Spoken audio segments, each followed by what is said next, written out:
പ്രിയപ്പെട്ട അധ്യാപകരോടാണ്. അധ്യാപകരായ നമ്മൾ അങ്ങനെ ഒരുപാടൊന്നും ചിന്തിച്ചിട്ടില്ലാത്തൊരു കാര്യത്തെക്കുറിച്ച് പറയാം. ഒരു അധ്യാപകൻ ക്ലാസ് മുറിയിലെ കുട്ടികളോട് ചോദ്യം ചോദിക്കുന്നു. ഒരു കുട്ടിയോട് ചോദിക്കുന്നു, ആ കുട്ടിക്ക് ഉത്തരം അറിയില്ല.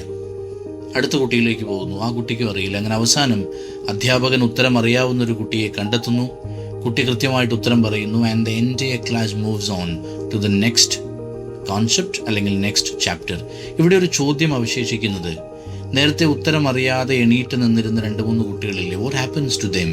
അവർക്ക് എന്ത് മാറ്റമാണ് ഉണ്ടാകുന്നത്? ഒരു മാറ്റവും ഉണ്ടാവുന്നില്ല എന്നുള്ളതാണ് സത്യം.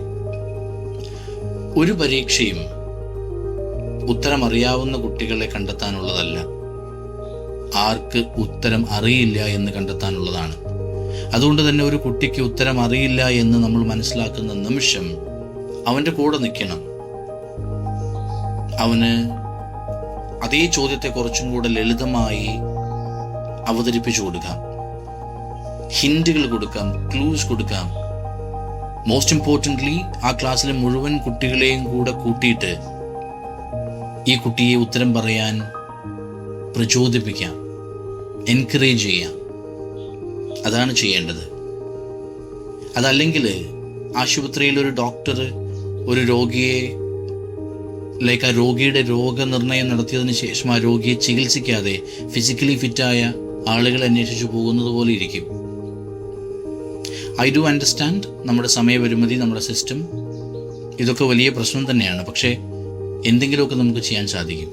എല്ലാം നമുക്ക് ചെയ്യാൻ സാധിക്കുമെന്നല്ല, എന്തെങ്കിലുമൊക്കെ നമുക്ക് ചെയ്യാൻ സാധിക്കും. ഇന്ന് നമ്മളൊരു വഴി തുറന്നിട്ടാൽ ആ വഴിയിലൂടെ ഒരു 10 അടി നടന്നു കാണിച്ചാൽ നാളെ വരുന്നവർക്ക് അവിടെ ഒരു വഴിയുണ്ട് എന്നുള്ളതും, മുൻപ് അതിലൂടെ 10 അടിയാണെങ്കിലും ആരൊക്കെയോ നടന്നിരുന്നു എന്നുള്ളതും ആ വഴിയിലൂടെ കുറച്ചധികം ദൂരം നടക്കാൻ അവരെ ധൈര്യപ്പെടുത്തിയേക്കും.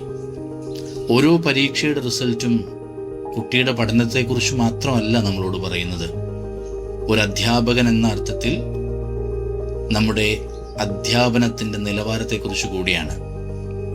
അതുകൊണ്ട് ഓരോ പരീക്ഷ കഴിയുമ്പോഴും കുറഞ്ഞ മാർക്കുകൾ വാങ്ങിയ കുട്ടിയുടെ ഉത്തരക്കടലാസ് നോക്കി നമ്മൾ ചോദിക്കേണ്ട ചോദ്യം, എന്തുകൊണ്ട് ഈ കുട്ടി പഠിച്ചില്ല എന്ന് മാത്രമല്ല, എൻ്റെ അധ്യാപനത്തെക്കുറിച്ച് ഈ കുട്ടി എനിക്ക് എന്ത് വെളിപ്പെടുത്തി തരുന്നു എന്നുള്ളതും കൂടിയാണ്.